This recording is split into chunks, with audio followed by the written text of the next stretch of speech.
नमस्कार। आज हमारे सामने है के शर्मा, जो नगर निगम के प्रतिपक्षी नेता रह चुके हैं। उनसे जानते हैं राजनीति में अभी उम्मीदवार करें विधायक के। सर, आप उनसे जानना चाहेंगे विधायक के लिए आप जो दावेदारी की है, उसके आप बताइए थोड़ा सा जानकारी। मेरा तो यह है कि हम पिछले लंबे समय से दावेदारी कर रहे हैं उदयपुर शहर विधायक के लिए, लेकिन पार्टी ने अभी तक कोई मौका नहीं दिया है।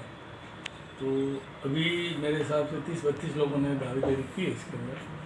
तो मेरा भी है कि हम तो है ठीक है, लेकिन नया चेहरा कोई इसमें आना चाहिए जो लोगों के काम कर सके और जो लोगों की समस्या को सुलझा सके। ये मेरा इसीलिए यही कहना है, ताकि लोगों की जन समस्या जो कुछ भी है वो पूरी हो सके। सर, आपसे एक सवाल है, जैसे नगर निगम के क्षेत्र के अंदर अभी 70 वार्ड हैं, आपने भूमिका निभाई थी प्रतिपक्ष की, घर घर जो आपके प्रतिपक्ष आपके द्वार के वो भी चलाया था आपने, इसी हिसाब से आपने दावेदारी भी की है। अगर आप चुनाव लड़ते हैं तो आपकी भूमिका क्या रहेगी? मैंने मेरे टाइम पे जब मैं नगर निगम में लीडर ऑपोजिशन था तो हमने प्रतिपक्ष आपके द्वार ये करके हमने ये सारे उदयपुर शहर के अंदर सभी वार्डों में हमने एक योजना चलाई थी।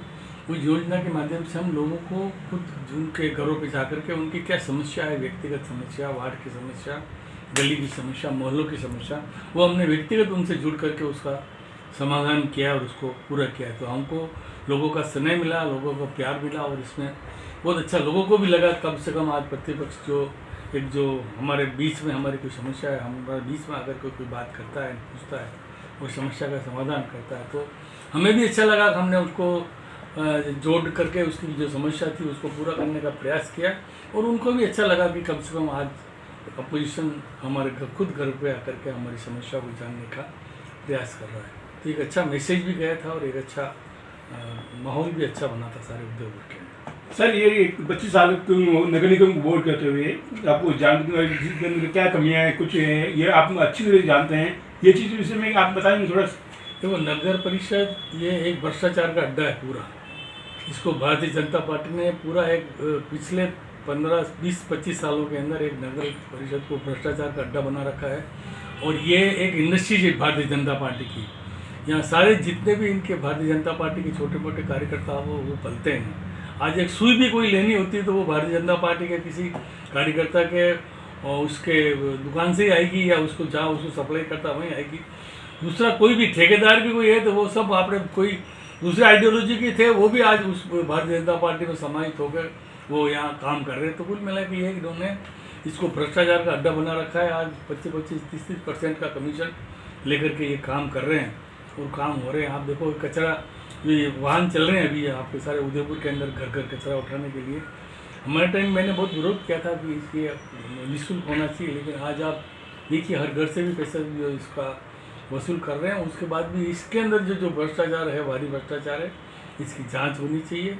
और आज भी इतना पैसा खर्च होने के बाद भी पूरी नगर की पूरी तरह सफाई नहीं हो पा रही है। आज आप देखिए विशेष तौर से इसका कचरा स्टैंड जो जहाँ बना हुआ है वो वहाँ जा कर के देखिए, आज वो जा रहे प्लास्टिक वगैरह जो डाल रहे हैं वहाँ, और वहाँ जो गायें जो वहाँ उसको खा रही है, और बहुत सी गायें पिछले समय में बहुत सी गायें मर गई उसको लेकर के।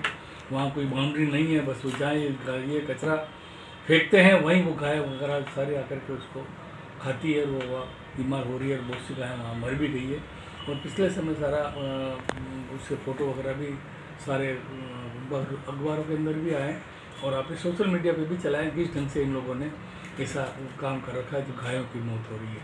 तो कुल मिला के ये है कि ये ईमानदारी से कोई काम नहीं कर रहे हैं, सिवा भ्रष्टाचार। इनको कहाँ से पैसा प्राप्त हो सकता है, बस ये इनका कुल मिला के इनका उद्देश्य यही है और यही काम ये कर रहे हैं। तो इसको आज लोगों की जो जन समस्या है, कोई सड़क की समस्या है, बिजली की समस्या है, कोई उसी की तरफ उनका कोई ध्यान नहीं है। आप देखो खड्डे पड़ रहे हैं, जरा आप थोड़ा सा पानी आता तो सड़कों पर पूरी नाला बन जाती है बिल्कुल।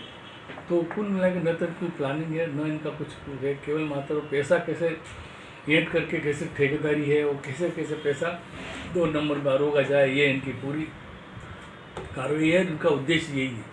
जनता की समस्या से कोई लेना देना नहीं है, सिवाय भ्रष्टाचार के अलावा और कुछ कार्यक्रम नहीं है। पूरा नगर निगम बोर्ड पूरा 5-7 साल से ये पूरा सत्यानाश कर दिया है इन्होंने। सर, आपसे एक और सवाल है, जैसे कि आप गुलाब जी अभी महामहिम बन चुके हैं, वहाँ से जाने के बाद कांग्रेस उम्मीदवार ज़्यादातर सक्रिय हो गए कांग्रेस के अंदर, इस विषय में आप क्या कहेंगे सर?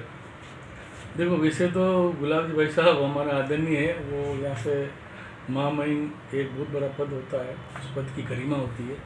आपको जब भेज दिया वहाँ शाम, तो कम से कम आपको वो जो ड्यूटी आपको दी वो निभानी चाहिए ना, और इंटरफेरेंस, राजनीतिक इंटरफेरेंस यहाँ नहीं करना चाहिए, मेरी व्यक्तिगत राय। अभी पिछले समय इन्होंने आकर के, अभी कुछ समय पहले भी पदाधिकारियों की बैठक लेकर के अगर आपको करना है तो आप छोड़ो, वापस आपके राज्यपाल का पद नहीं बिल्कुल होकर के आ जाओ, ताकि वहाँ लोगों को भी पता लगे। लेकिन पद की गरिमा बनी रहनी चाहिए, पद के ऊपर आप मतलब ईमानदारी से उसको आप निभाओ, ये हमारा कहना है। और अननेसेसरी राजनीतिक हस्तक्षेप आपको नहीं करना चाहिए। जो आपने शपथ ली है ईश्वर के नाम पे, जो हमारा संविधान है, संविधान की जो शपथ ली है उसकी पालना करनी चाहिए, यही मैं आपको जानता हूँ। सर आपसे एक और सवाल है, जैसे कि आप उम्मीदवार कर रहे हैं शहर के विधायक के लिए, आपके साथ में आपकी पुत्री भी दावेदारी कर रही है। उदयपुर के कुल 33 उम्मीदवार हैं, इसके अंदर आपको टिकट क्यों दे, ये चीज़ भी आ रही है सामने। देखो, मुझे टिकट क्यों दे वो वाली बात नहीं, मेरा अधिकार बनता है कि मैं लंबे समय से काम कर रहा हूँ, तो कम से कम मेरा अधिकार बनता है कम से कम मुझे ये मौका देना चाहिए। वो मौका नहीं दें तो आप नए युवाओं को दो, युवती को दो, किसको दो। मेरी बेटी ने क्या है, तो वो भी पिछले लंबे समय से पार्षद का काम कर रही है, लोगों की जन समस्याओं को समाधान कर रही है, बराबर जो भी उसका काम है वो पूरा ईमानदारी से, निष्ठा से पूरा कर रही है। तो अगर नए चेहरे को अगर ला करके आप दोगे, नई ऊर्जा के साथ काम करेगा। खाली मेरी बेटी की बात नहीं, और कोई भी नया, और भी कोई लेडी हो, नहीं हो, अच्छी समझदार हो, तो आप उसको ज़रूर उसमें जनता को मौका देना। तो सर, शहरवासियों को रक्षाबंधन पे क्या कहना चाहेंगे आप? ये ऐसा त्यौहार है, भाई और बहन का एक पवित्र त्यौहार है। इस मौके पर मैं सभी उदयपुर वासियों को रक्षाबंधन की बहुत बहुत अपनी तरफ से हार्दिक शुभकामना देता हूँ, और ये भगवान से प्रार्थना करता हूँ कि जो बहन अपने भाई के लिए एक अपनी रक्षा की जो रक्षा सूत्र बांधती है, भगवान उसके मन में जो भी इच्छा हो वो भगवान उसको पूरी करे, और बहन की भी शुभकामना भाई को मिलती है, ताकि वो भी अपना जो कुछ भी रुकावट है वो दूर हो और उसके मुकाम पर पहुँचे और वो कामयाब हो।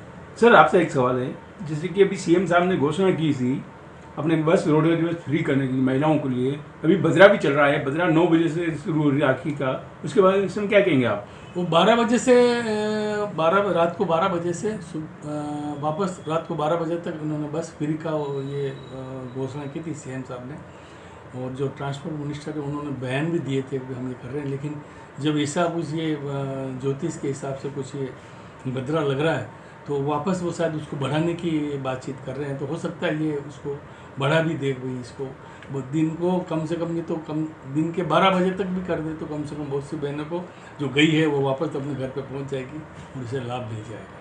बहुत बहुत धन्यवाद, थैंक यू सर।